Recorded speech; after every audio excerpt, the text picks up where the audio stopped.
Hi guys! For today's video tayo magbo-boil ng lemongrass. And then gagawin natin siyang tea. Sabi nila ang lemongrass with ginger tea ay maraming benepisyo sa ating katawan. So, para malaman nyo, i-google nyo na lang yan. So, ayun na nga, kailangan kong pitpitin para lumabas yung kanyang lasa.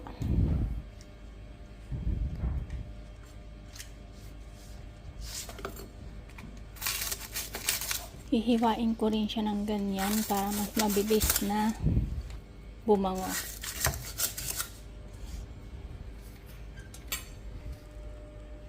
So, ayan na nga, tapos na siya. So, ilalagay na natin sa pinapakuluan kung tubig na nilagyan ko na ng ginger. Ayan, papakuluan natin siya ng almost 1 hour.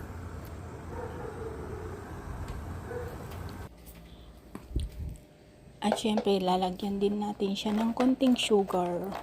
Gumamit ako ng sugar na tongkwa. Tongkwa sugar. So, ayan na nga, after 1 hour, almost, lalagay na natin yan sa malinis na lagayan. Tapos, syempre, ayan na siya.